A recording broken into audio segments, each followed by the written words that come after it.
Yo soy.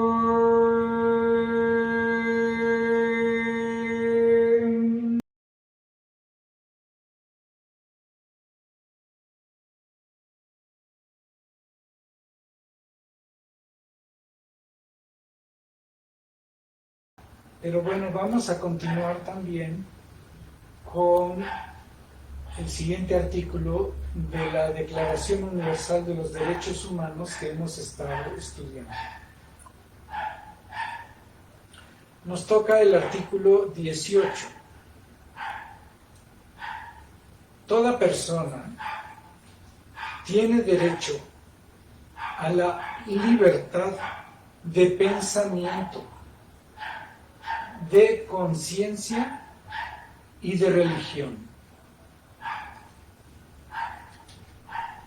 Este derecho incluye la libertad de cambiar de religión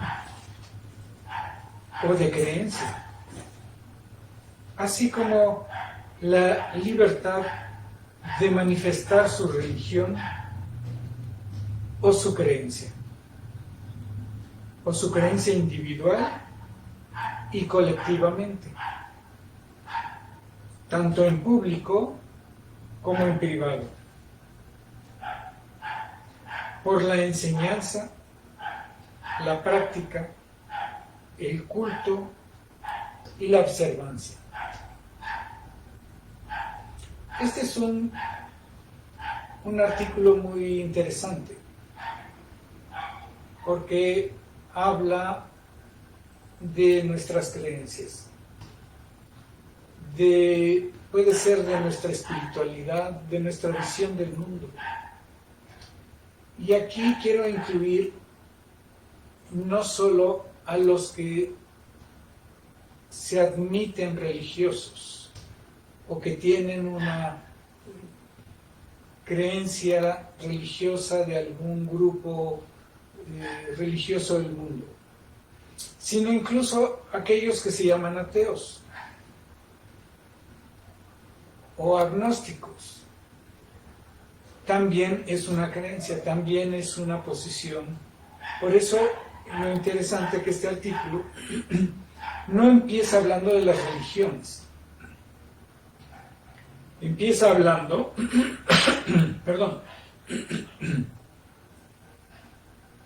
de la libertad de pensamiento y de conciencia, y después habla de religión.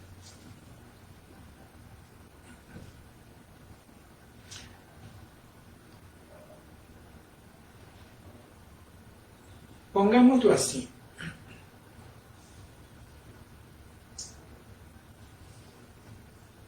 Dentro de la llamada infinitud de nuestro universo, todas las creencias, todos los pensamientos y toda la conciencia que tengamos son solo modelos. Muchas gracias. Perdón.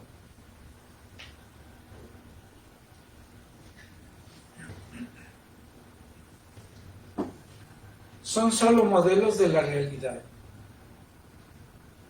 La realidad última no se puede tener.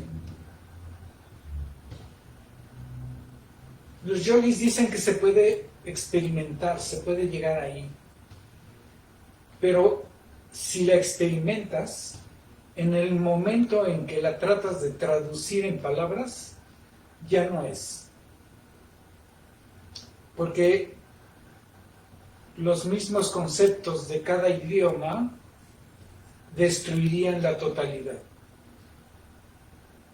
Entonces, cualquier tipo de pensamiento o idea que tengas es una limitación. Toda idea religiosa, científica, de pensamiento, debe tener ese precepto. Es expandible. podemos cambiar a algo que nos haga entender más amplio, más incluyente. Y de hecho, el pensamiento científico y religioso se ha visto obligado a cambiar sus parámetros en la medida que el entendimiento se amplía. No puede ser lo mismo el entendimiento que tenían los grandes fundadores de religiones en su época sobre el cielo que el entendimiento que hay ahora. Y de hecho pasan mucho tiempo antes de que nos adaptemos al nuevo conocimiento. Alguna vez venía yo en un viaje en autobús desde la ciudad de Cancún a la Ciudad de México, y ese viaje duraba 24 horas, por lo menos en esa época. Y entonces yo venía leyendo un libro sobre las leyendas del rey Arturo, pero me di cuenta que atrás de mí una señora, seguramente católica romana, venía utilizando su rosario, haciendo sus oraciones. Y luego, que el compañero que yo tenía a un lado era también un católico que traía su Biblia y era estudioso, inquieto, y que pasando el pasillo del autobús había dos personas que eran de alguna religión protestante del cristianismo. Dije, wow, estoy aquí rodeado de este tipo de energía. Y la persona que venía junto a mí se veía que era una persona inquieta y se hacía preguntas. Y en una parte del viaje lo escuché preguntarle a los que estaban del otro lado del pasillo. Y su pregunta era, ¿cómo distinguimos la verdadera religión? No recuerdo qué le contestaron. Lo que sí recuerdo es que amaneciendo el día siguiente, ya cerca de la ciudad de Puebla, ya no tan lejos de la Ciudad de México, se le ocurrió hacerme la misma pregunta. Y recuerdo haberle dicho, mira, yo no creo que exista la verdadera religión. Yo creo que existe el verdadero buscador, que cuando llega a algún grupo o alguna religión, tal vez empieza a encontrar muchas respuestas y las hace propias y empieza a asimilar los rituales y las formas.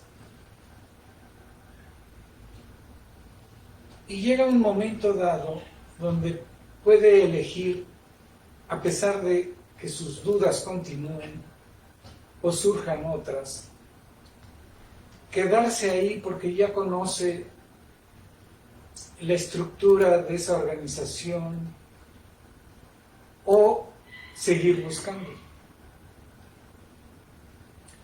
Entonces, la mayoría se queda en esa estructura porque le da seguridad, porque le da confianza, porque hay una comunidad que te cobija y te apoya.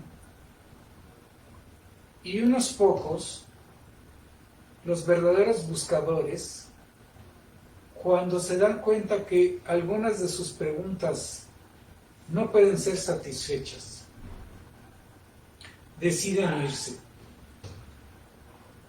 y entran, por así decirlo, al desierto, a la vacuidad, a ese espacio de inseguridad donde aparentemente ya no hay nadie contigo, no hay quien te cobije, no tienes la seguridad del grupo. Sin embargo, generalmente, después de un tiempo de estar en esta aparente soledad, te empiezas a encontrar otras personas con una inquietud semejante a la tuya y que tienen tal vez otras respuestas. Y el proceso vuelve a pasar así una y otra vez. Eso fue lo que le comenté a este personaje. Por eso este artículo nos habla de la libertad no solo de pensar y de expresar nuestras creencias, sino también la posibilidad de cambiar. Todo cambia, todo está en movimiento. Ningún pensamiento o creencia está fijo. Porque todo lo que conseguimos está limitado hasta nuestra capacidad, hasta donde podemos ver, hasta donde podemos entender. Si seguimos trabajando y buscando, pues lograremos cada vez más otros entendimientos.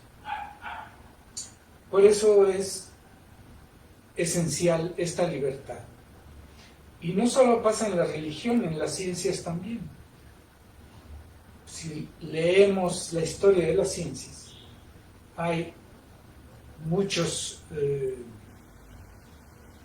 investigadores que han descubierto cosas extraordinarias y que en su época fueron rechazados, exiliados, atacados, para después, en otro momento del conocimiento, se reconoce que lo que planteaban era cierto, que era verdadero. Y esto es porque en cada lugar hay gente que lo que se dedica es a defender lo conocido o la creencia hasta donde va, y otros son los que siguen planteándose dudas y buscando más allá. Y eso, vean la historia de la ciencia y verán que hay muchísimos seres que han sufrido el ataque de los científicos en el poder contra los nuevos conocimientos.